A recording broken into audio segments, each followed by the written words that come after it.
And remember your little sponges. It looks to me as though he might have used a sponge in this painting, but I don't know. I think so. So these funny little shapes, where it's all broken up, looks like sponge work to me.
There's a lot of wet into wet down the bottom here as well. So again, I'm probably going to dampen the area and then drop the paint in.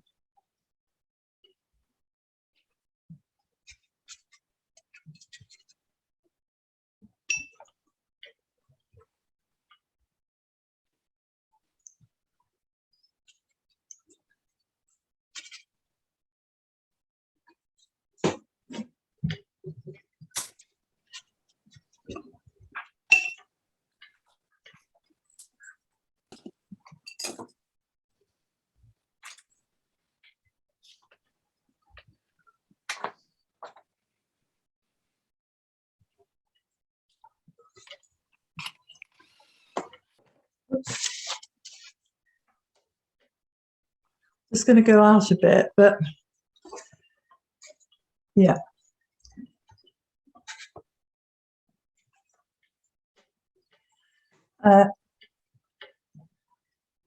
That's sort of the lightest colour on the rooftops, and this I'm using as the front gable of of this main building will be this colour going over it, and then I will drop a little bit of burnt sienna into it while it's still damp, because it looks like that's what he's done there. So I'm layering my colours. I think it's economical if you can do that. I mean, I've done it with the sky, and I think he's using the same technique with the buildings. So you start with your lightest wash, maybe take that over all the actual buildings themselves, and then build the darks up as you go along.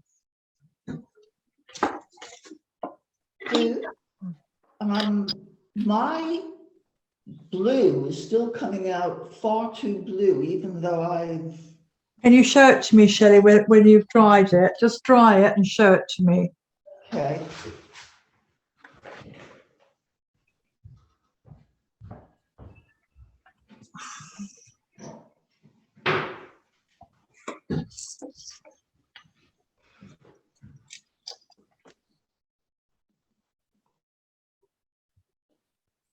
Can I have some help when you're ready?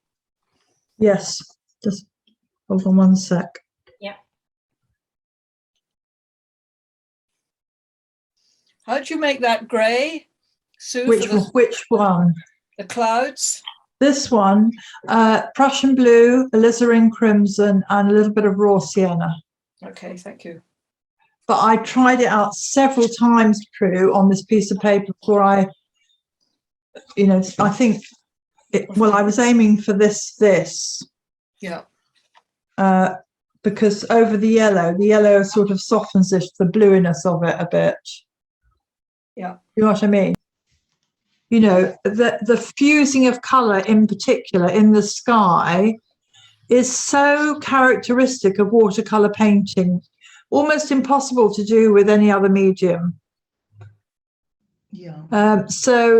But it's only possible if you get that surface of the paper just right. You have to really judge it carefully. If it's too wet, then the colour will go too far. If it's too dry, it'll create a nasty edge. Yeah. Okay. Okay.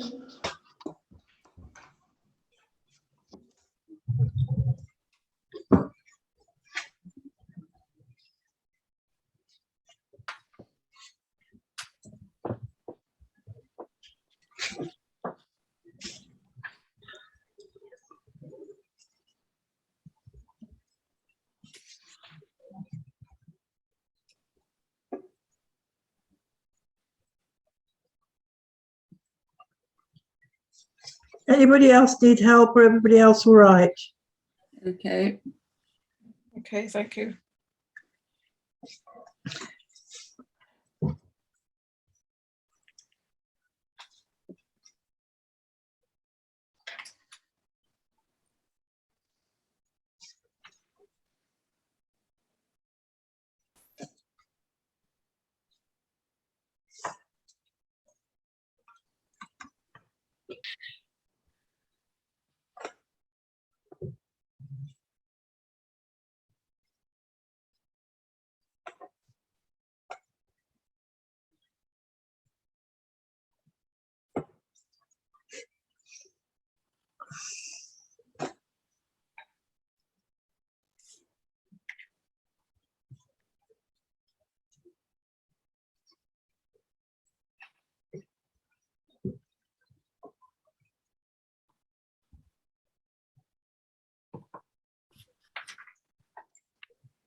I think it's a case of using two brushes on these ends of these buildings. So one brush to put on water and the other brush to drop the colour in.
Shall I stop mixing colours now?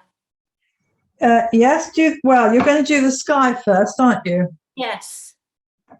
So Do the sky. remember, when we did the sun first. And in fact, you could take a very, very, very pale yellow over the entire sky area, Chris. Oh, right. And then Right down to the horizon line. Yeah. Similar to approach to what we're doing. Yes. And once it's damp but not dry, so you need to mix up both colours in Yes. preparation. Yeah. Then put your pale blue over the top and just make sure you've got both colours, plenty of them, mixed up, ready. So you don't start one colour and then do the next. Are you saying that that's a blue sky? Because to me, that's grey. All right, it's a grey blue. Okay. Okay, it's again, I think he's used Prussian blue and alizarin in very minute quantities and a lot of water. Yeah.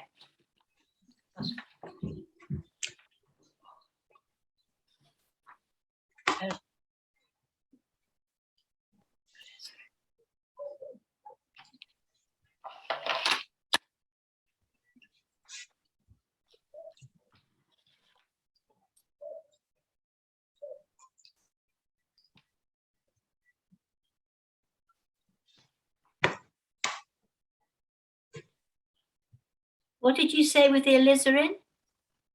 Prussian blue. Prussian. Thank you.